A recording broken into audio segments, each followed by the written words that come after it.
Merhaba sevgili dostum. Bazı insanlar bazı şeyleri çok fazla düşünür ve çok fazla kafaya takar. Bu kafaya taktığı mevzular küçük şeyler de olabilir. Ya o bana niye öyle davrandı? Niye bana selam vermedi? Ben bir şey anlatırken sanki beni dinlemiyor muydu gibi şeyler de olabilir. Bazen de daha büyük olduğunu düşündüğün şeyler. Mesela ben hiç evlenemeyecek miyim? Düzenli bir yuva kuramayacak mıyım? Anne ya da baba olamayacak mıyım? Ya da anneme babama bir şey olursa, sevdiklerime bir şey olursa kaybedersem ne olur gibi.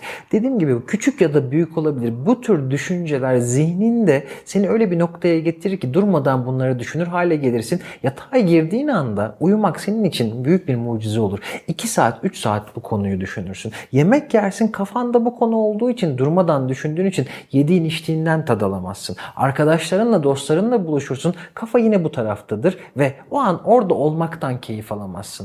Bu videoda nasıl kafaya takmazsın bu tür düşünceleri, bunlardan bahsedeceğim sana.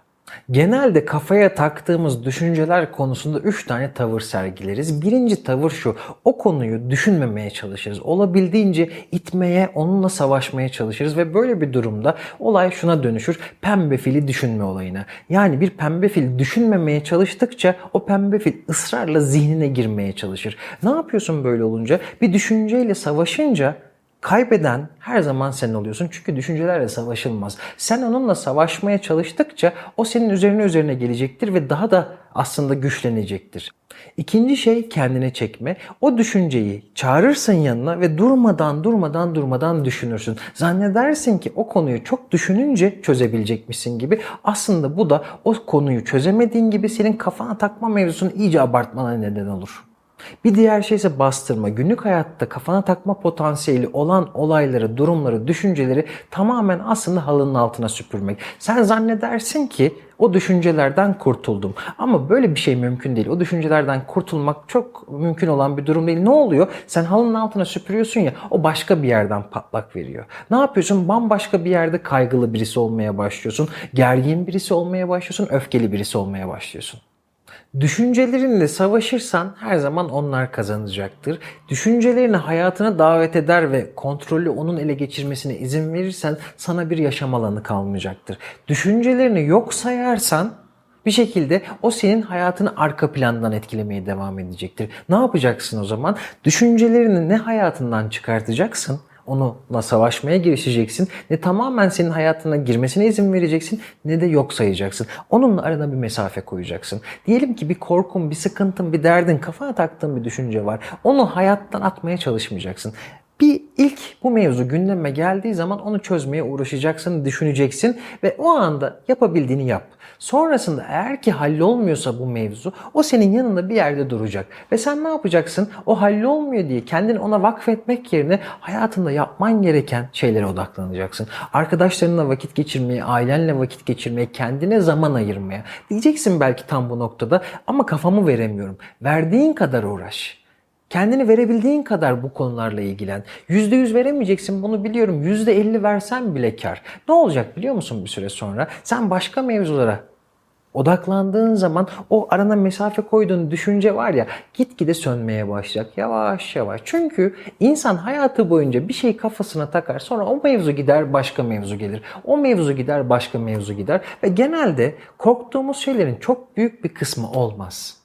Hani şair diyor ya, beni bu güzel havalar mahvetti diye. Özellikle bu kafaya takma konusunda bizi mahveden şey beklentilerimiz. Bizi bu beklentilerimiz mahvetti.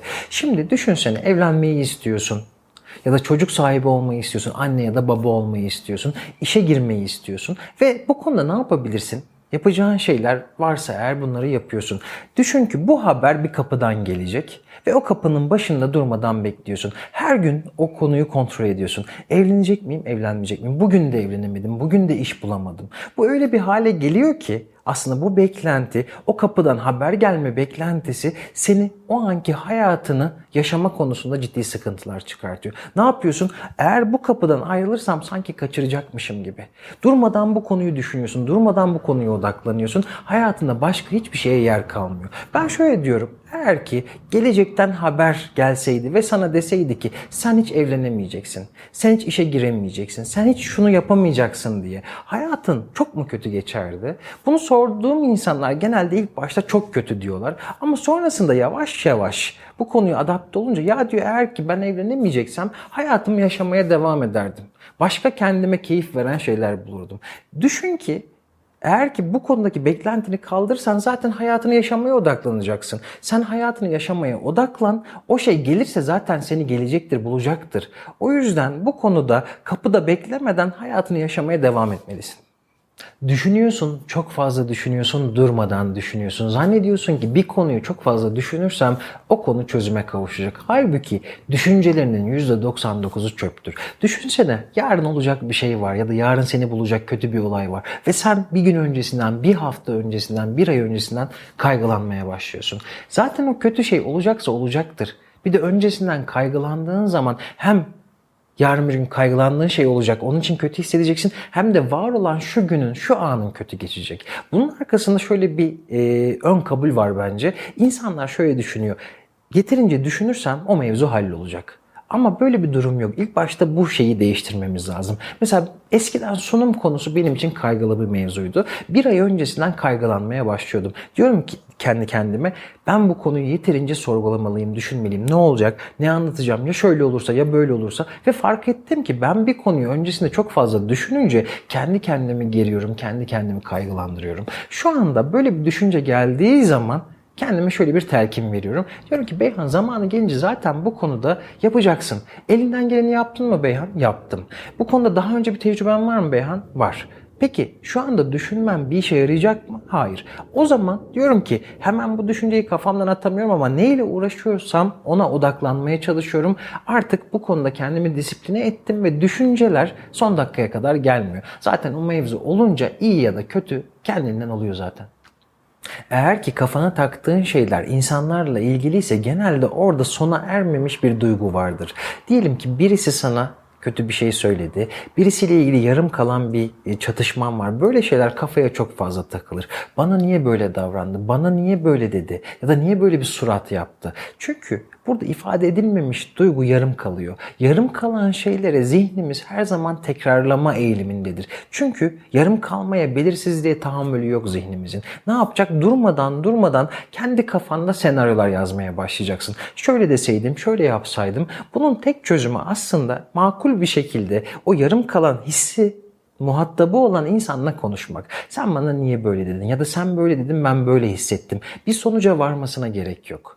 O an o çatışmanın çözülmesine de gerek yok. İçinde kalan duygu dışarı aktarıldığı zaman karşı tarafa o duygu içindeki kafaya takma mevzusu da sona erecektir. Ama sen içinde bolca duygu kırıntısı, duygu kalıntısı bıraktığın zaman kiminle ilgili böyle yarım kalan bir iş olursa o mevzu geceler boyu, günler boyu senin kafandan çıkmayacak ve zihnini meşgul edecektir.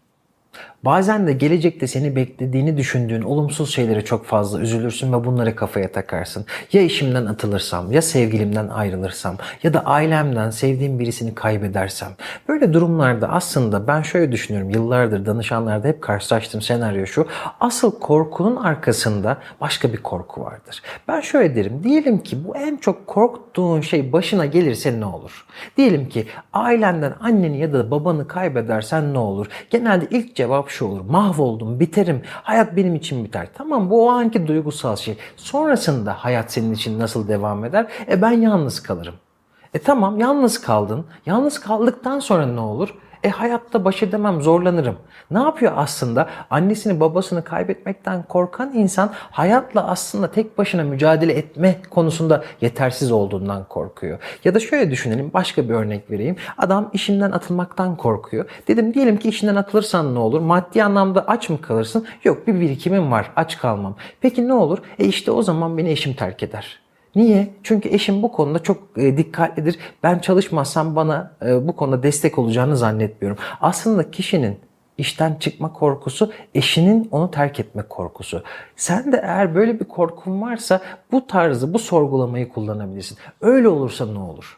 Dibine gelene kadar, asıl korkuya ulaşana kadar bu soruyu sorabilirsin. Öyle olursa ne olur? Öyle olursa ne olur diye asıl korkunu bulacaksın. Ona yönelik bir çözüm geliştirebilirsin kafaya takmamak için. Bana sorsalardı Beyhan, sihirli bir cümle söyleyebilir misin bize diye onlara şu cümleyi söylerdim. En kötü ne olur? Bu öyle güzel bir cümle ki zor zamanlarında bunu kendine sorduğun zaman o içinde sönmeyen ateşin üstüne bir su serpiyor ve seni rahatlatıyor. Şimdi insan çok adaptif bir varlık. Kötüye de çok çabuk alışıyor, iyiye de çok çabuk alışıyor. Bugün küçük mevzuları kafamıza takıyoruz ya, belki bundan 70-80 sene önce çok büyük olaylar yaşanınca memleketin üzerinde insanlar ona bile alışıyordu. Ne yapıyorsun aslında? O kafana taktığın mevzularda en kötü ne olur diye sorduğun zaman o en kötü senaryoda bile aslında bir süre sonra ona da alışacaksın. Hayat akıp gidiyor. Dediğim gibi o şey var ya, belki izlemişsindir, daha önce bir video paylaşmıştım. Bu da Göçer Yahu diye bir hikayeyi anlatmıştım. Oradaki hikayedeki gibi kötü şeyler de geçiyor, iyi şeyler de geçiyor. İnsan bir noktada eninde sonunda sabit kalıyor. Benim sıklıkla kendime sorduğum bir şey var. Diyorum ya, insanız hepimiz, başımıza iyi kötü şeyler geliyor. Hayat aslında bu iyi kötü şeylerin ortalaması. Birbirimizden çok farklı değiliz. Ben buradayım, sen oradasın. Birbirimize yakın bir seviyede aslında seyrediyor bütün durumlar. Ben bu zor zamanlarda kendime hep şunu diyorum. Çok da şey yapma Beyhan. Hayat aslında herkes için aynı. İyi kötü ortalamada gidiyoruz. Beni dinlediğin için çok teşekkür ediyorum güzel insan. Kendine iyi davran. Görüşmek üzere. Bu arada hala kanalıma abone olmadıysan abone olmayı ve abone olduktan sonra yeni videolardan hemen haberdar olabilmek için bildirimleri açmayı unutma.